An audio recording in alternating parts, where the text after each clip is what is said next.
This is the Real Estate Power Play Podcast, getting you the information that you need to be a successful real estate investor. Hosted by Mark Monroe, Ronald Walker, Gabe Rodarte, and me, Marty Grizzanti. Combined, we've done thousands of real estate transactions. So get ready for real stories and true case studies on finding deals, growing portfolios, and making money. Welcome to the show.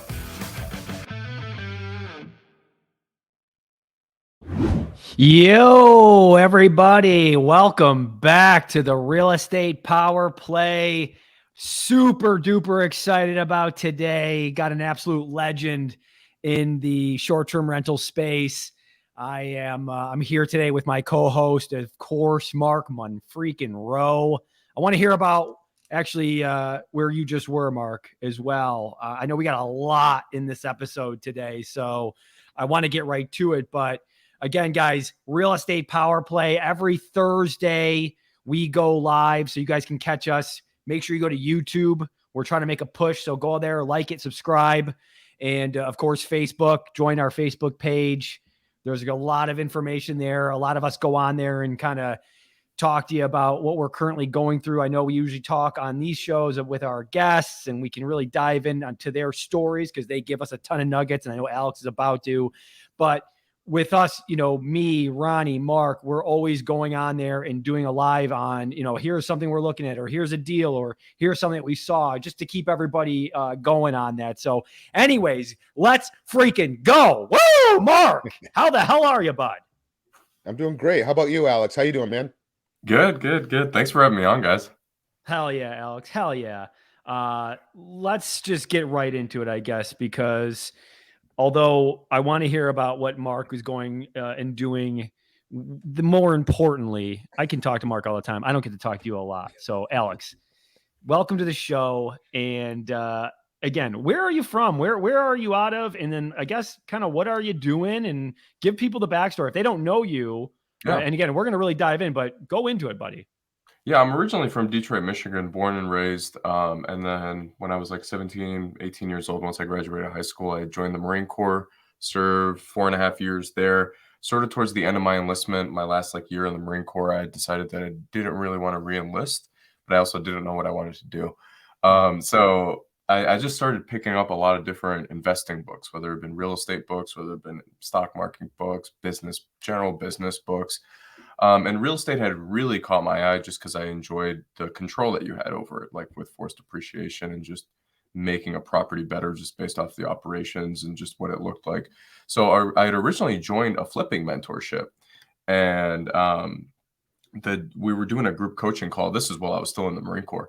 We were doing a group coaching call, and the gentleman who had ran that mentorship had mentioned that this is back 2015, 16. He had mentioned that all of his long-term wealth was tied into short-term rentals, and or at least all of his real estate investments were.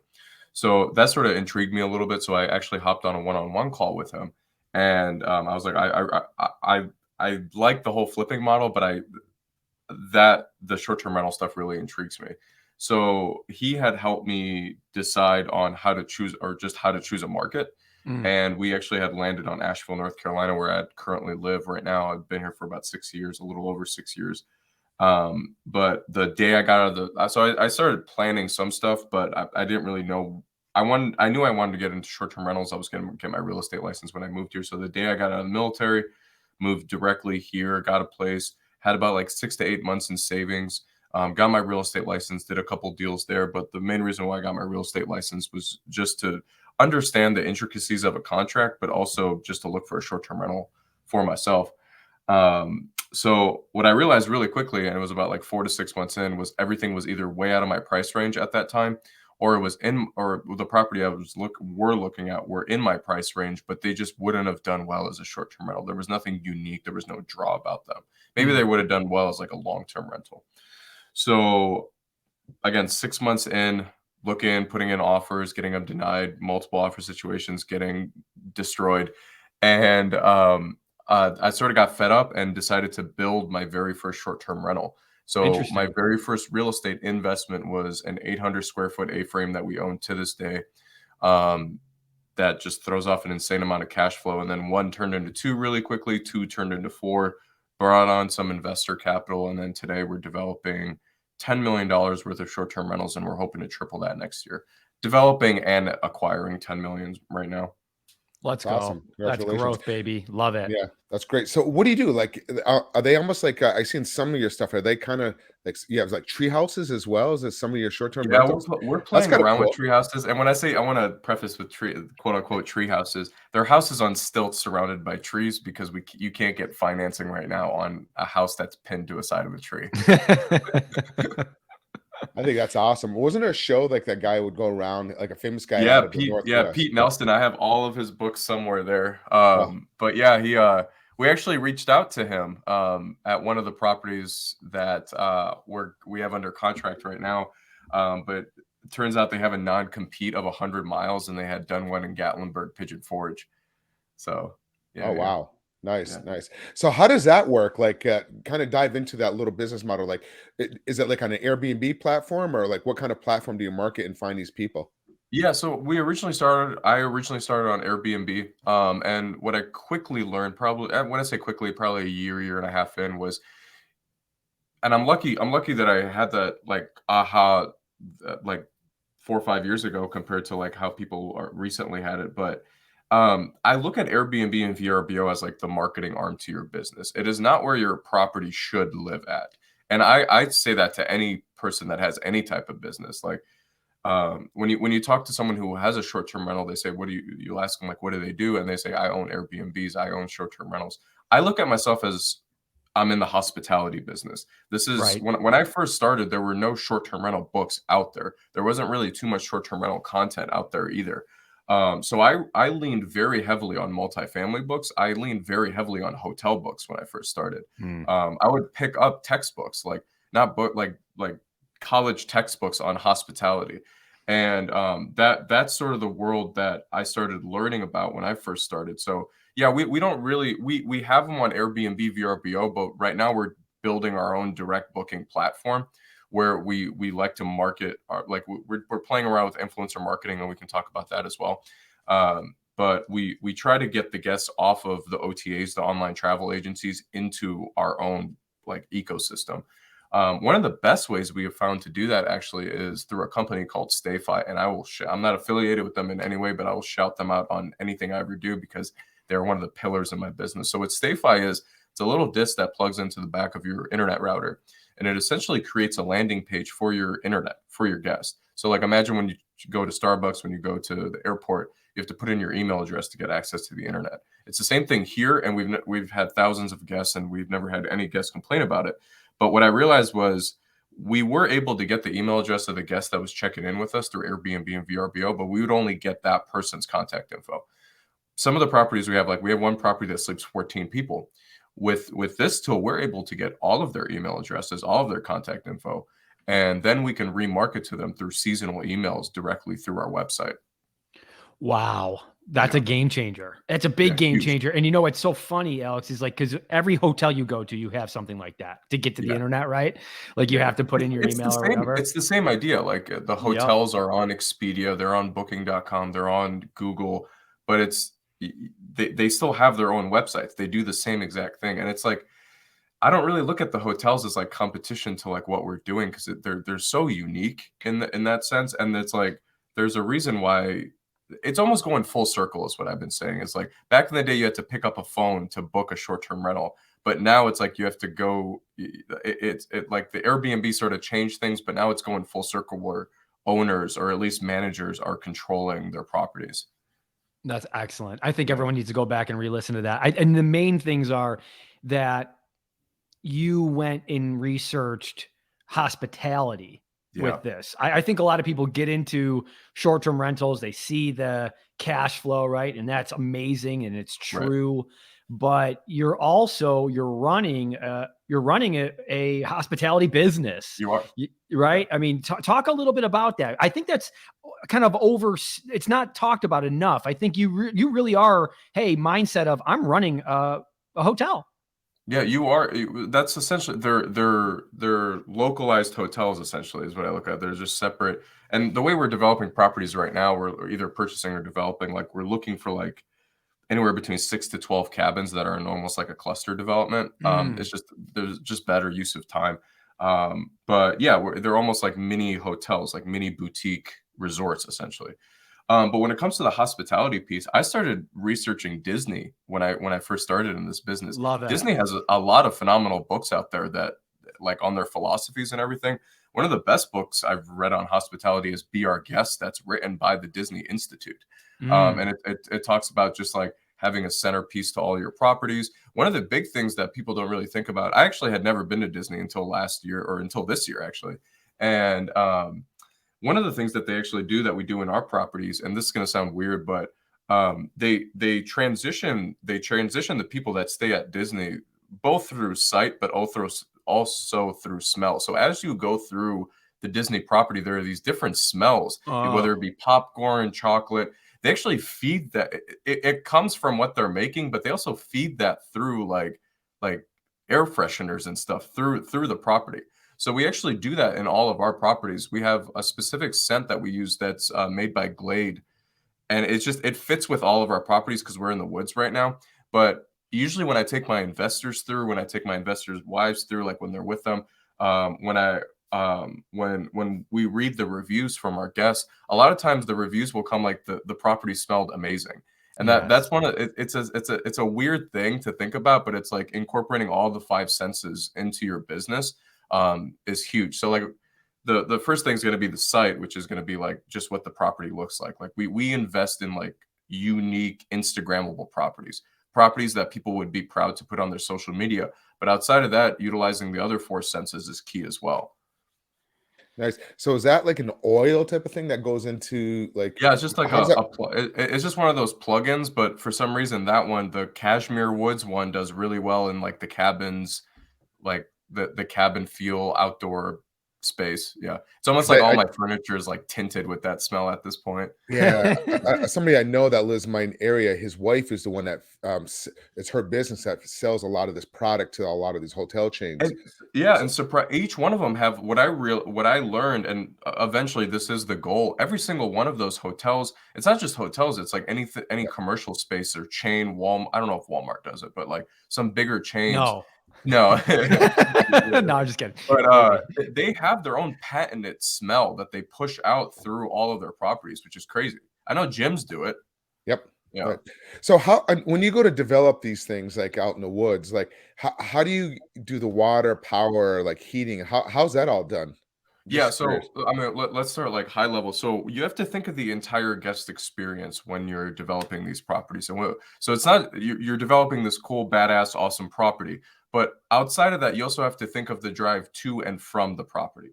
And why I say that is because I've been sort of victim to it. Is you'll book this awesome property, but you'll be driving like 30 minutes up a gravel road to get to your property, and you don't want to put your guest through that.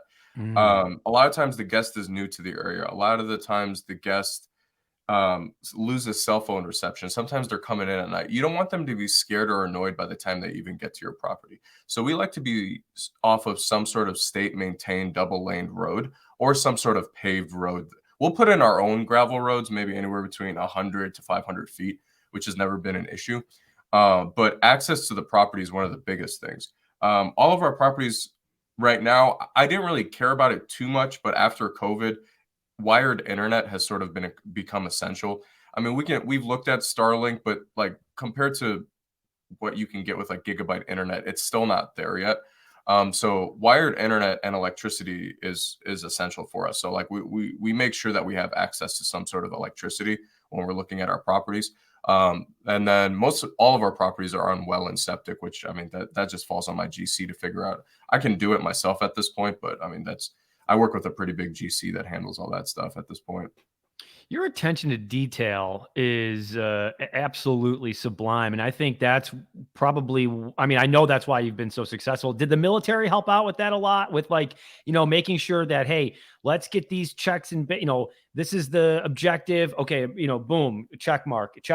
Because I'm a very structured person. And what I learned very quickly after I left the military, and I think a lot of guys actually struggle with this, guys or girls struggle with this after they get out of the military, is that you rely so heavily on that structure, and you don't even realize sometimes it's there until you get out of it. And you're like, okay, like I went from working 80, 100-hour weeks, which I enjoyed what I did in the military. I was an infantryman. I was stationed in Washington, D.C. I was part of the honor guard there, but I didn't leave the military because I hated the military. I just felt like I could do more. But I didn't realize how big a part of that, like the structure, was a part of my life. So when I got out of the military, I leaned very heavily on finding new mentors that could help me with those structures. But yeah, I mean, part of it is that of being very detail oriented, especially the job I had in the military. But it also comes from, I mean, you guys are like, I've only been in it for 6-7 years, but in those 6-7 years, I've made a lot of mistakes. So it's like I've learned from those mistakes, and you guys are hearing about some of those mistakes. I mean, a good example is the electricity. The very first property, that A-frame, we didn't verify electricity. And we built that property on a generator because none of the neighbors would give us access to electricity for like 8 months. And we eventually figured out how to get around them and get electricity to the property. But yeah, I mean, most of these things have just been mistakes that we figured, or just like networking with like hosts that do similar stuff that what I'm doing, and just like brainstorming back and forth. That's No, amazing. it's separating you. It's separating you. And it's just, we hear a lot on these shows, and whether it's this podcast or other podcasts, just all about the money. But, I love that you're doubling down on the experience. I think that's really, really cool. Oh, that's huge. Especially if you look at Airbnb just completely redesigned their website this summer. Okay. And they redesigned it for unique stays. Like if you look at their website, they have like 50 different tabs, whether you want to be in a log cabin, treehouse, whatever. I think that's where hospitality is going, is towards that Instagrammable. I'm putting this on my social media. I just had a talk with Mark Simpson, who's like a pioneer in the direct booking space for short-term rentals, yesterday, and he had said something that was really cool, which was, every single guest is an influencer. Like every single guest that stays in your property, I mean, you can essentially. I never recommend building a business just on word of mouth, but we were talking about influencer marketing in that conversation, and he's like, "Well, every single one of your guests is an influencer because they're going to be sharing that property on their social media, and that doesn't really happen when you're like just a normal looking house, say like a normal single family house. It might be a really nice house. There's nothing unique about it. So I don't really think those properties are going to do well in the next 5 or 10 years. Yeah, because it's just crazy that you think about, like, for me, and this is like my mindset. If I was looking at it being an Airbnb person, I'm not, right? I don't own any. I love it. I think it's great, but I don't own it. Would be like, I've only, in my experience, stayed at an Airbnb one time, and then I'll go and do other ones, right? Right. But you're kind of going, no, that's not, because I'm like, well, what does that really matter? The gravel road, right? If they come in, they're going to love it. I know the inside's going to be amazing, and I'll never see that person again. But I love that you're looking at this as not a one-time thing. I'm going to get their email. I'm going to get the other people's emails. I'm going to, and then they're going to love this, and they're going to be forced because of just the great experience to come back to me. I just think that's, and it might not be the same property either. So like, I mean, and that's the important thing about the experience is one of the things that, Airbnb is sort of known for is like some sort of like sketchier houses, or at least those are the horror stories that you hear about. So it's like, if a guest comes to us and has a good experience at our property, that's sort of a check in the box for them. It's like, we might not stay at this same property again, but we usually send them a message about checking out our other properties we have in the area. So it's like, okay, I had a cool experience with this host, or a good experience where I wasn't stranded outside of the house at midnight or whatever because I couldn't get into the house. But like, I might not necessarily want to stay with that one, but I could stay with a different one. It's the same thing when you like stay with different hotel chains in different areas. It's the same idea. I mean, what you said about like making sure that's an easy location late at night and cell phone. I had a nightmare story, exactly what you're talking about. I was in Italy, and we're driving from the Amalfi Coast going up to the Tuscany region, and we're staying at a villa in a winery, and we could not find the driveway. And now it's like 11 o'clock at night. We don't have international calling, and it was a nightmare. We couldn't find a place, and then it just put a bad taste in our mouth going into it. It was so difficult to try to find where the driveway was just to get into where the villa. And then you just think about that during your whole entire stay as well. You're like, hey, we're going to deal with that if we're driving in at night. We're taking over a property right now that's like 7 cabins. And my wife and I actually just stayed there this weekend, and that was the first thing I wanted to see, was what the property looked like at night. And it was exactly like they have like golf carts on the property and stuff. Like you couldn't even, we knew where our property was, like where our cabin was, and we still couldn't find it with like on the road and stuff. So no, that's huge. That's good that you tend to do that. So what's your business model look like? How does like the whole, like what's your team look like? Do you have people overseas kind of managing your reservations? Tell us a little bit about that. Yeah, so I keep a very lean team. Everything's like just contractors and everything. Same thing with like I work with the biggest GC in my area, but they work for me indirectly with their crews and stuff. But yeah, I mean, we could talk about that. So the general contractor is going to be the biggest one. Working with a real estate agent, again, they're commission based, but working with a real estate agent that specifically knows how to deal with purchasing and selling land. I think people overlook that piece. They're like, hey, my cousin, hey, my friend just got their real estate license, I'll just use them. It's like, no. Like, there's so many intricacies that go into purchasing and selling land. And it's so different for every single area. And a lot of times it's so different in every single area in the county or in the city as well. So working with a land real estate agent that specifically deals in buying and selling land is crucial. So that's going to be number 2. On the management piece, having a good cleaning crew. We currently don't have a COO, like a chief of operations that walks through every single one of the properties, because my cleaning crew is going through these properties 1 to 3 times a week. There's already boots on the ground there. So they're going to be telling and we'll get to it in a second, my virtual assistants, if there's something wrong with the properties. If it's never happened to us, but if like a guest decides to punch a hole in the wall, they're going to be able to take a picture, send it directly to my VA, and then my VA will be able to send it directly to Airbnb, VRBO, if the guest came from there.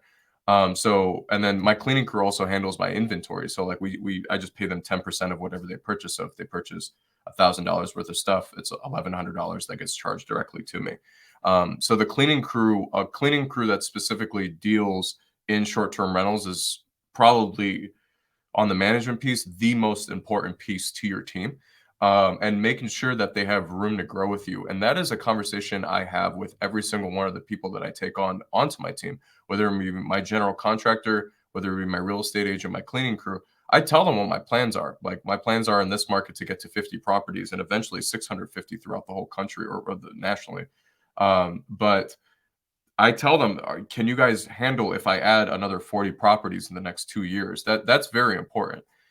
So cleaning crew, the most important on the management piece. And then we use virtual assistants from the Philippines that we source from Upwork that have specifically worked with Marriott and Airbnb already. It's like, instead of them getting paid $2-3 an hour, I forgot what we pay them now. But it's pretty comfortable to double of what they'd be getting paid with Airbnb. That's a great slick trick. Awesome. Yeah, having that experience. If you go on, I'm not going to share my screen right now, but if you go on Upwork's website right now, Airbnb is one of the preferred partners. So it's like it's essentially like, I look at it as like a LinkedIn or like an Indeed, where it's like there's virtual assistants looking for short-term rental work on there already. I recommend getting them out of the Philippines because that's where Airbnb gets them from. Yeah, I agree. Yeah. I love the people I work with from the Philippines. They're the hardest workers. So good. Crazy. Yeah. Super, super good.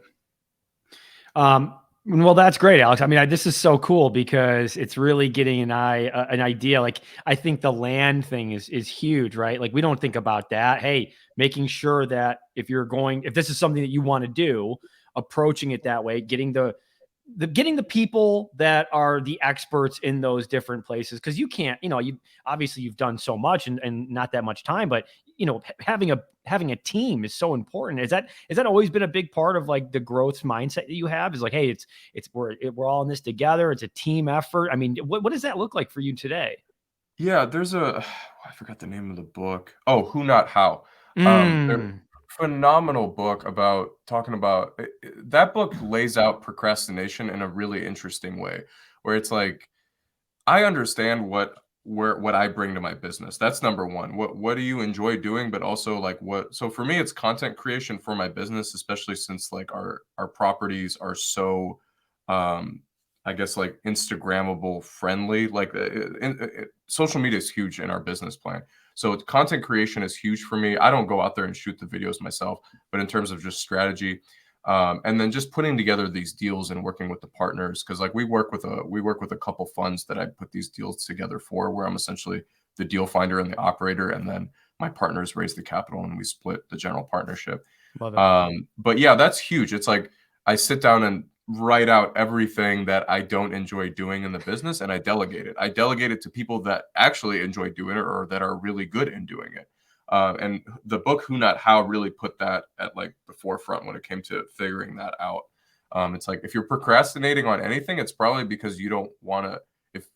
Why try to build the discipline in something that you're trying to procrastinate on, and like build the discipline? Just delegate it. If you're procrastinating on it for a reason.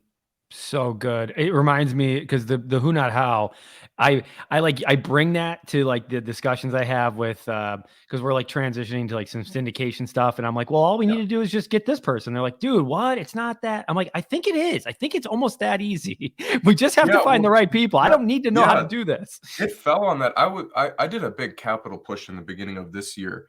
And what I realized was that I'm not good at, we raised the capital we were looking for. We actually overraised, but I just wasn't good at talking to investors in terms of like, there are syndication funds out there that that I found that are making the switch from multifamily to short-term rentals. That I just teamed up with them, and they handle all the investor relations. They have those relationships built for the last 5, 10, 20 years with their investors.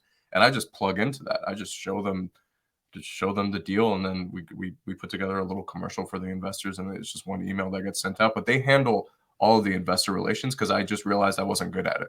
And then boom, now it's done. That's it. Now it's done. I give up a small piece, but I don't have to worry about it. It's not like I have to hire anyone for it. That's so good, because it's like, I don't have to worry about these things, and I can, I heard this thing, and maybe this resonates with you, and maybe Mark, maybe it resonates with you too, but I think her name is Cody Sanchez or Kobe Sanchez. She's on Twitter. She's really good, but she's the contrarian investor. And she basically said, if I'm 100 at something, if I'm 100% at something, well, I might just hire 270s and now I got 140. It's kind of along the same lines of that. Absolutely. Where even if I'm a 0 at it, I might just hire 270s or 170. It's going to be better than me. So no, I love that. It's pretty delusional. Some pieces are I am essential in my business, but it's pretty delusional to say that no one exists that can do this better than me, that I can hire or find. It's delusional. Delusional. No, it really is. And you always, having myself over several years of having many different businesses, I always look for somebody where I'm weak at. I look for my partner is strong and where I'm weak at. And that's kind of the same concept. You just kind of know, and that's what really makes successful business people, going down that path in that way. So you don't handle any dealing with investors. You use this group now, and they just handle all the investors. Currently, I have 4 JV partners that I just from the deals that I originally started doing. But right now, I'm not really talking to investors too much. I'm talking to fund managers still. I'm talking to like where the rubber meets the road, because that's what I realized with that big capital push I did earlier this year was I did hop on a lot of multifamily podcasts. And they were comfortable with me talking about short-term rentals and me pitching something at the end. What I realized was after we would stop recording, they would actually pitch their fund to me. So I was like, oh, cool. That slowly became the strategy of me. Instead of getting on the podcast to raise the capital, I started just having the conversations with the people who had the podcast, who had the funds. It was very interesting. I didn't plan for that at all. But it just sort of fell in my lap just the more I did podcasts. That's good stuff. That's a great strategy. Yeah, good, very good. So I noticed that you also you have an education course as well. You kind of teach people a little bit, talk a little bit about that. I spent like 6 months putting together. It was sort of like just a little bit of like a side hobby project that I did. But I mean, it's become one of my part-time things at this point.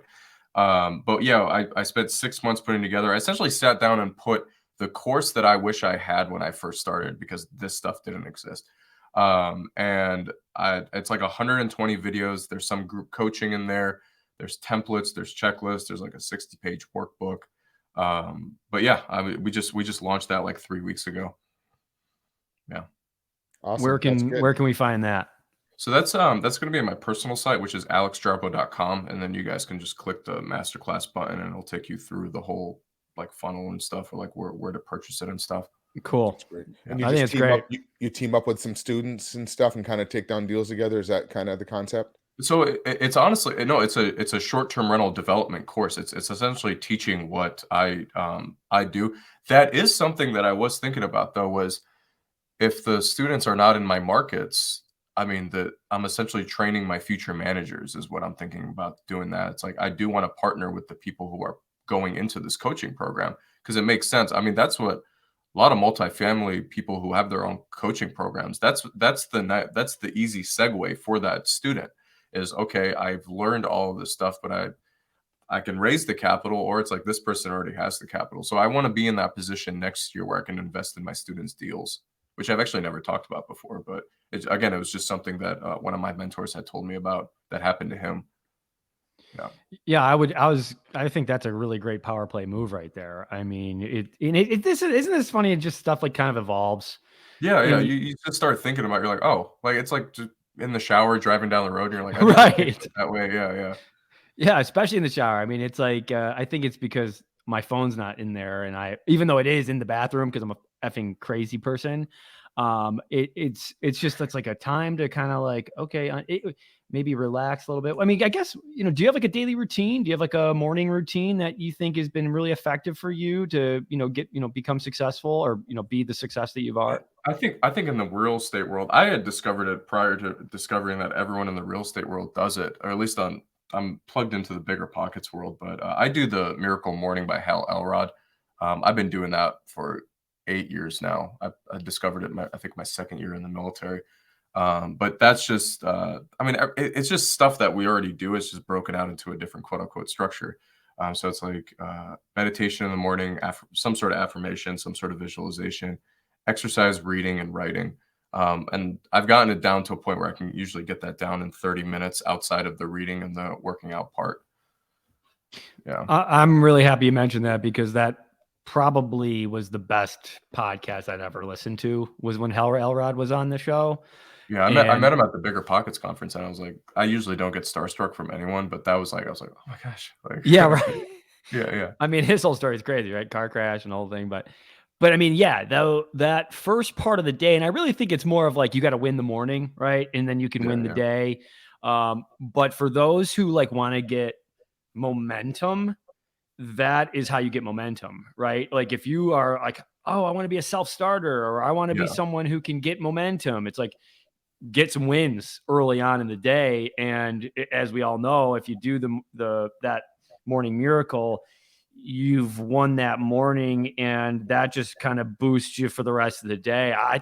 I love that you mentioned that. I think and it's also important. Awesome. I don't think Miracle Morning or Hal teaches it. I think they teach it in their Facebook group or something, but it's also important to have an evening routine. I think the morning starts in the evening before.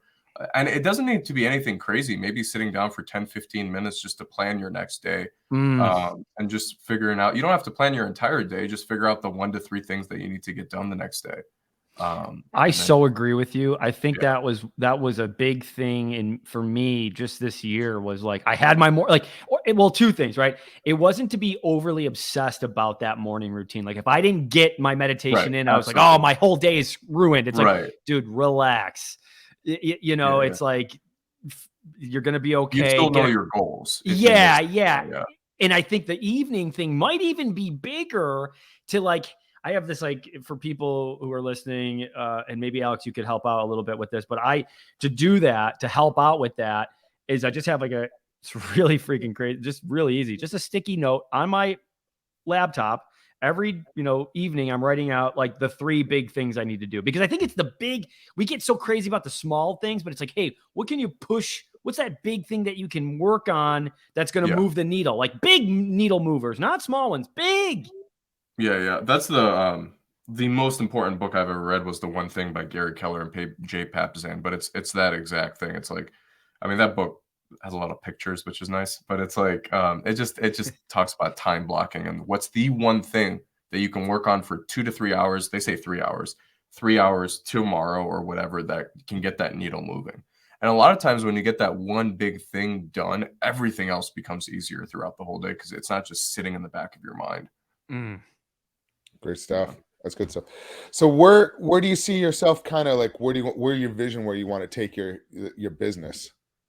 Yeah, I would love to get, I mean, when I say love, like we're already planning for it. But some like doing these boutique hotels. So like right now we're right now we're doing these like cluster developments, which I'll continue to be doing throughout the whole country. There are, again, it's one of those things where I never had planned for it, but there are a couple opportunities to do some overseas stuff. We're actually looking at a couple things in Panama that I'm actually very interested about. My wife and I had done our honeymoon in the Maldives, and that was one of the best stays we had ever done. We did like one of those overwater cabana things, Oh, but the commute to get there was about 26 hours. And there are these like smaller like communities that are popping up throughout the whole world that are closer to the United States, that I would love to do some of those like developments. But yeah, I honestly don't know. I'd sort of take it. I don't set like 5, 10 year goals for myself. It's more like where I was at the beginning of this year. My business is completely different where I am now. So I set yearly, probably 2 year goals at max, and set 6 month, 3 month goals within that. But yeah, I see myself developing these larger communities in the future, because that's sort of where the short-term rental hotel stuff actually I see merging all the way, because it already has. And then another thing, we didn't really talk about this, but it's been such a big part of my business that plays into these bigger properties, is influencer marketing. yeah, So please. when I you was think, going to ask you that. Go ahead. Yeah, yeah, go crazy with this. yeah, man. So I'm going to shout out a company that I just recently started working with, Jason from Stay Amo. And Stay Amo is a marketplace that links property owners with vetted traveling influencers. And when I say traveling influencers, we went to Tulum Beach a couple years ago, and not those types of influencers. Those were like crazy party, like don't care about anyone else partiers, but these are like very nice vetted influencers that have some very big followings. And here's a really cool nugget, a really cool aha I had like 3 years ago with the help of a friend. When you look at your property, like you have, I always use the original property, the A-frame. That A-frame has 365 days. That is my inventory for the year. I have to get rid of those 365 days. I know my average daily stay is anywhere between 3 to 4 days on that property, because you can look at Airbnb, you can look at your property management software, and it'll tell you. Say it's 3 days. I only have to get 120 guests through that property a year. Mm. When you team up with an influencer that has 200,000 followers on their Instagram, and they go in and they shoot, they'll go in, you're usually giving up your unbooked days, like a Wednesday or a Thursday, for content. They'll go there, stay for free. Maybe you pay them 1,000, 2,000, maybe you pay for their travel, but they're going in there and doing a full-blown photo shoot. I recommend this to any property owner, because you're already going to be getting professional photos and drone shots of your property anyways. That's going to cost anywhere between 500 to 1,000. Might as well just put that money into an influencer that already has that equipment, and then they already have a social media following. So like, Boom. I need to get 120 guests into my property. This influencer has 200,000 followers, or whatever the number is. Those numbers don't like mesh. Like, you're gonna get that whole property booked in the entire year, because you only need 120 out of 200,000. And say only 20,000 people see it. That's still 20,000 to the 120 guests we need to get into the property. So yeah, that's been huge. And you can only utilize that strategy if you're developing unique properties, because an influencer is not just going to go to like a normal single family home. Right. So that we're going to be utilizing that strategy going into some of these larger developments that we're doing currently, and also in the future, because I think that's sort of like an untapped market there, because you see it all the time. You see it on TikTok, Instagram, of like, you have like someone selling this water bottle, but you don't really see it too much with the properties, because you could have 50,000 of those units you need to sell, and an influencer can help you get there. But with the inventory conversation we just had with the properties, the inventory is so much less, and it's so much easier to get those guests in if you're utilizing an influencer that has 100, 2,000, 300, even potentially 1 million followers on their social media. It's a great trick. I mean, it's not a trick. It's just a great strategy. And I never thought of it as inventory of the days. I think that's Yeah, really and just a it's your mindset inventory. shift. Yeah, it's Yeah. great. And geez, that's a nice inventory to have. It doesn't really go. I mean, it's just like, boom, like I can't really explain it right now, but I really It's like no, it's that the same thought. idea. It's like, okay, so you have your inventory of this water bottle. You Right. send you send 2 or 3 of these water bottles to the influencer, and then they review it. It's the same idea. You're taking a couple of your inventory days. You're not sending the days to them, but they're coming to you, and then you're trading some of those inventory for social media posts. So it's I the love same it. idea. Yeah. I love it. I think that's fantastic. So do you have to pay them, or you're just letting them stay there for free? Is that kind of what's that model look like? Every influencer is a little different. Sometimes, at most, so far, what I've done is just like paying for travel. But some of them, if they have like 1 million followers, they'll ask for anywhere between 1,000, 5,000, 10,000. But if you're utilizing an influencer that has like 1 million followers, 1 million engaged followers on whatever social media platform, I'll pay that 10,000 all day because for we haven't utilized an influencer that big yet, but for like a development that we're doing with 6 cabins, I mean, they're going to be able to review the entire property. So it's like you're not 10 grand to knock out the entire property. And that's content that we can repost on our social media as well. I mean, I was going to pay a photographer 5-10 grand to do the shots anyways of that property. So Great it point, all Alex. depends based off of the influencer. Great point. I mean, if they're going to do the video, the pictures, all that stuff anyway. Oh, by the way, it's not like they're going to put these pictures up on a billboard that's right by your cabins. It's online for everyone to see. And it's typically, let's think about this, Biggest guys. billboard. It's the biggest billboard. Billboard, yeah. And, these are people, if they're following these people who like to travel. And it's just like the perfect that avatar. have an affinity with this person that they follow. Yeah. That's great, buddy. Yeah. Love it. So do you look for the influencer that's a little bit younger, or like depending on what property it is? Because so like another strategy we didn't really talk about is we're also purchasing properties that have some sort of land attached to them. So like we just purchased a log cabin 3-4 months ago that can sleep 14 people, but it also has some acreage attached to it where we're going to build future cabins on. That log cabin has like a family, sleeps 14 people. So it's like as a family demographic, like it's mainly families that are going through that. When you're looking at like the A-frames, the tree houses, that's a younger crowd. At least it's from what I've seen, it's been a younger crowd. So yeah, it's all based off of the property as the influencer. So that it's a little difficult, but you have to understand your customer avatar for each one of your properties, or if we're doing the cluster development, each one of those cluster developments. Nice. Now, what kind of like zoning process? Like you mentioned that you're looking for a log cabin, and then you actually looking for acreage. Like what kind of feedback do you get from the jurisdiction? Like, what's that look like? Yeah, so if you don't know, so one, your GC is going to help you with your zoning laws because it's going to be different every area, and then every area within your county is going to be different. I've memorized my zoning code at this point. Like I know what I can and can't do based off the different zoning codes that the land falls in. Luckily, we're in a little bit more of a rural setting. I recommend developing these properties anywhere between 15 to 25 minutes away from a downtown. People after COVID are more comfortable driving into a downtown anyways, especially if you're like in the mountains. Even people who are flying in are renting a car to drive around. They're not taking Uber and Lyft everywhere. So with that being said, the jurisdictions tend to be a little bit less strict when it comes to the short-term rentals. And then on top of that, what I tell my students is don't be scared to walk into these planning departments. That's why they're there. Like walk into them and tell them or you can call them, email them. I like to walk in because it's easier, but or just putting a face to the name, but walk in there and tell them what you plan on doing. And they're there for a reason. They're supposed to help you with that stuff. And they'll tell you what you can and can't do. And I've gotten conditional use permits. I've never been denied for a conditional use permit so far because I go in front of the county myself. I don't even hire an attorney. I represent myself, and I'll tell them exactly what I plan on doing.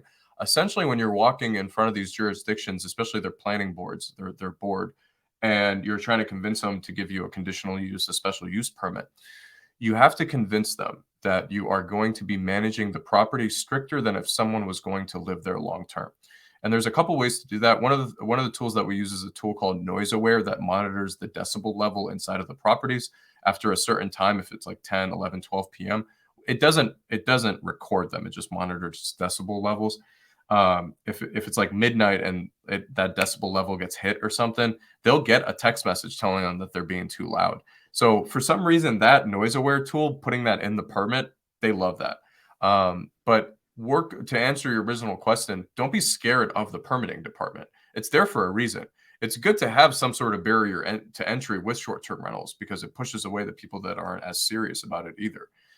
So yeah, when I first started, I leaned very heavily on my GC and agent to help me understand the zoning laws. At this point, the county sort of knows me, and they know what I do, because there aren't really too many people in this area developing at the scale that we are. Where as they understand that, like, I'm again, like I said, you have to make them understand that you are a good manager that is managing the property very strict. And I just use the example of, like, and I hate to say this, like a double wide or a single wide with just trash in their front yard, because you see that everywhere here.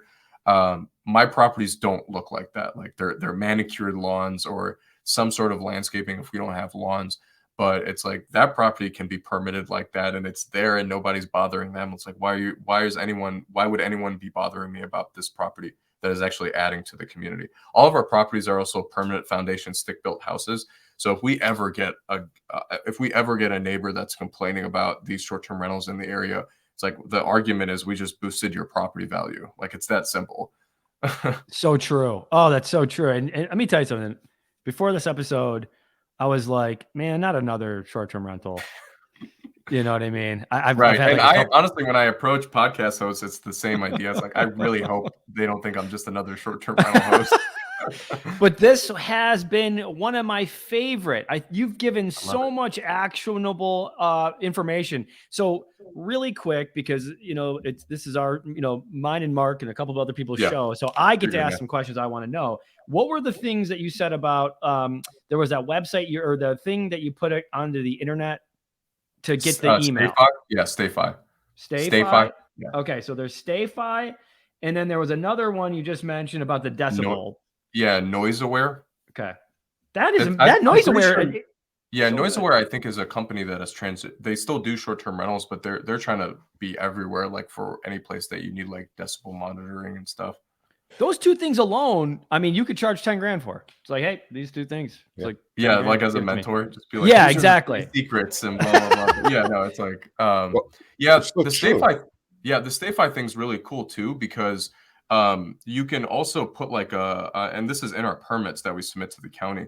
You can put like, if there's over 30 devices connected to the internet, I want to get a text message. That will tell you. We've never had a party at our properties, but that will tell you if a property is happening at your parties. So and good. The county loves that. So good. And because I want to be cognizant of your time, so we got to go soon. But I think you mentioning go into the permit office. These guys are freaking just human beings. You got to be a human being back. You got to make sure that these people are not against you. They're just freaking people just figuring it out just like you are. You got to go put a face to a name, like you said, have the branding, look appropriate, don't be all freaking just, coming out of your bed. Just go in the gym. You'll learn things that you don't even know. They want to help. They truly do. Play into your strategy for sure.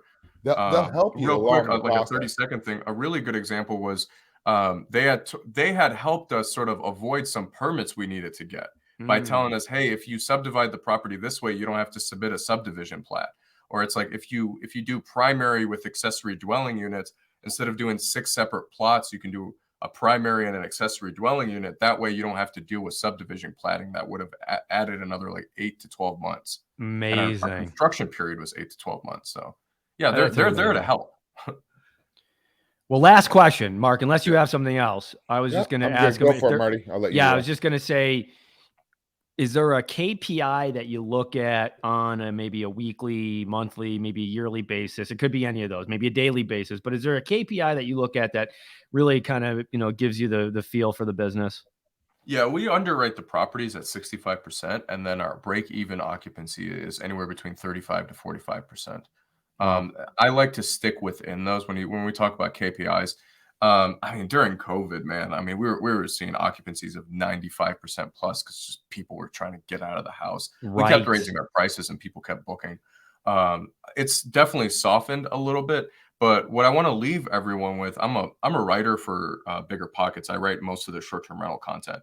Love it. And I just wrote an article that just got a lot of hate, but it also got a lot of defense as well in the comment section. Comment sections are crazy, but No kidding. one of the things the main reason I wrote that article was talking about how you still should be in whatever recession correction that we're going through right now. Don't be scared of that interest rate. Still underwrite the property, because we just underwrote a property with a 9% interest rate and the deal still works. So do not discount real estate investing completely just because of what you're seeing in the news. If a deal comes to your table, more than likely right now it's going to be cheaper than what it was 8 months ago, where it was getting 50 offers or would have gotten 50 offers. But I've just been really harping on that. It's like, underwrite the deal and don't be scared, because if you can make that property work at 9%, imagine where you're going to be at when interest rates do eventually drop, where you can refinance out of that loan. You're going to be in a way better position than if someone had waited until interest rates were going to drop.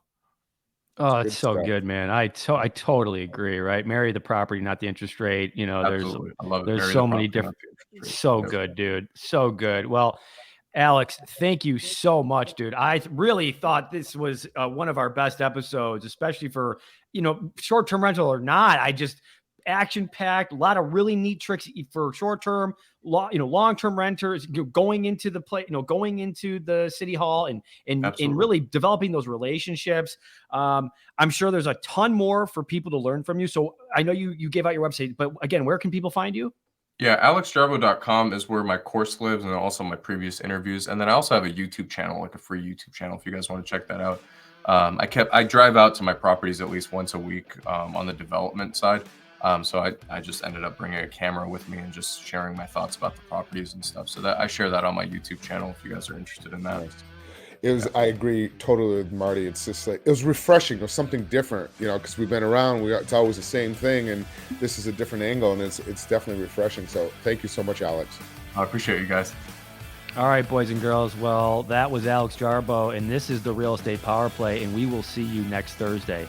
Peace. This has been another episode of Real Estate Power Play, guiding real estate entrepreneurs to a brighter future. If you liked what you heard, consider subscribing wherever you listen to your podcast, or follow us on YouTube at Real Estate Power Play.